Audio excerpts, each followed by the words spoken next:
ಈ ಗುರುಗಳ ಆಶೀರ್ವಾದ ಇತ್ತಂದ್ರೆ ಎಂಥ ಒಬ್ಬ ಸಾಮಾನ್ಯ ಶಿಷ್ಯನು ಕೂಡ ಒಂದು ಗುರಿ ಮುಟ್ಟಬಹುದು, ಯಾವುದೇ ಸಂಶಯ ಇಲ್ಲದೆ ಗುರಿ ಮುಟ್ತಾನ ಅಂತೇಳಿ ನನಗೆ ಅನಿಸ್ತದೆ.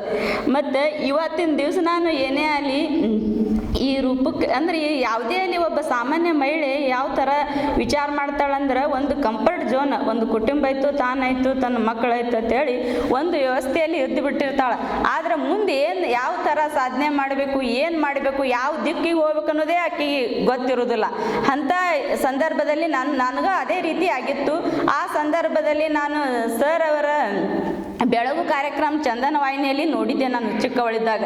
ಅದೇ ಥರ ಅವರು ಒಂದು ಯೂಟ್ಯೂಬ್ದಲ್ಲಿ ಬಂದಾಕ್ರ ಸಡನ್ನಾಗಿ ನನಗೆ ಆ ವಿಚಾರ ಬಂಧುಗಳಿಂದ ತಕ್ಷಣ ಫೋನ್ ಮಾಡಿ ಕೇಳಿದೆ. ಜಾಯಿನ್ ಆಗಿ ಮೇಡಮ್, ಏನೂ ಇಲ್ಲ ಸಮಸ್ಯೆ, ಜಾಯಿನ್ ಆಗಿ ಕಲಿತೀರಾ ಅಂತ ಹೇಳಿದ್ರು.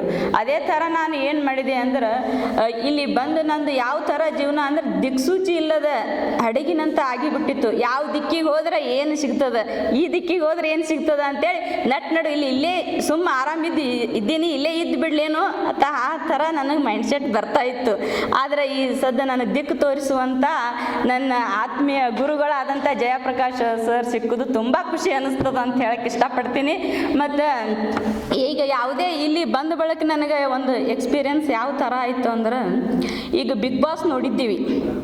ಆ ಬಿಗ್ ಬಾಸ್ 3 ತಿಂಗಳ ಮೇಲೆ ಇರ್ಬೋದು, ಆದರೆ ನನಗೆ ಆ ಥರ ಫೀಲಿಂಗ್ ಇಲ್ಲಿ ಆಗಿದೆ ಅಂತ ಹೇಳ್ತೀನಿ. ದ ಸ್ಕೂಲ್ ಆಫ್ ಏನ್ಸೆಂಟ್ ವಿಜಡಮ್ದಲ್ಲಿ ಅಂತ ಹೇಳ್ತೀನಿ. ಯಾಕೆ ಇಲ್ಲಿ 3 ದಿನಗಳ ಒಂಥರ ಬಿಗ್ ಬಾಸ್ ಥರ ಆಯಿತು. ಇಲ್ಲಿ ಅಂದರೆ ಎಲ್ಲ ಏಜಿನವರು ಸಿಕ್ಕರು, ಮತ್ತು ಎಲ್ಲ ಫೀಲ್ಡ್ ಇದ್ದವರು, ಎಲ್ಲ ಫೀಲ್ಡಲ್ಲಿ ಸರ್ವಿಸ್ ಮಾಡಿದಂಥ ವ್ಯಕ್ತಿಗಳು ಸಿಕ್ಕರು.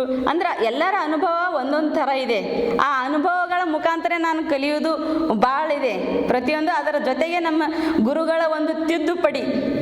ಈಗ ಒಂದು ಹೋಳಿಗೆ ಮಾಡಬೇಕಾದ್ರೆ ಮೊದಲು ಮೆತ್ತಗೆ ಕಣಕ ಕಲಿಸ್ತಾರೆ, ಆಮೇಲೆ ಹೂರ್ಣ ಮಾಡಬೇಕಾದ್ರೆ ನಿನ್ನೆ ನಮ್ಗೆ ಯಾವ ಥರ ಅಂದ್ರೆ ಅನುಭವ ಹೇಳ್ತೀನಿ. ಫಸ್ಟ್ನೇ ದಿವಸ ಕಣಕಿನ ಥರ ಸಾಫ್ಟಾಗಿ ಕಲಿಸಿಟ್ರು.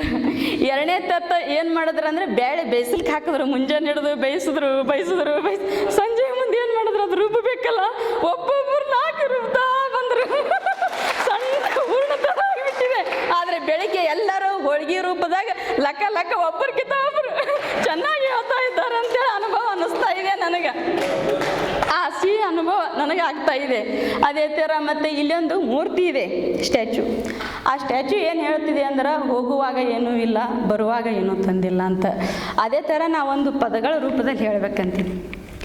ಬರಗೈಯಿಂದ ಬಂದೇವಿ ನಾವು ಈ ಬೋಲೋಕಕ್ಕ, ಹೋಗುವಾಗ ಏನು ಒಯ್ಯುವುದಿಲ್ಲ, ಹಾಕಬೇಡ ಲೆಕ್ಕ. ನಾವು ಬಂದೀವಿ 3 ದಿವಸ ಇದ್ದು ನಾಟಕ ಆಡದಕ್ಕ, ನಾಟಕ ಮುಗಿದ ಕೂಡಲಿ ನಾವಿಲ್ಲಿರತೀವಿ ಯಾಕ.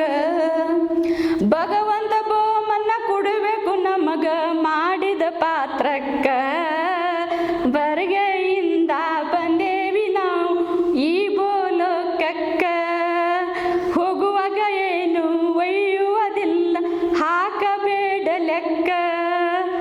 Thank you sir, thank you, ಧನ್ಯವಾದಗಳು.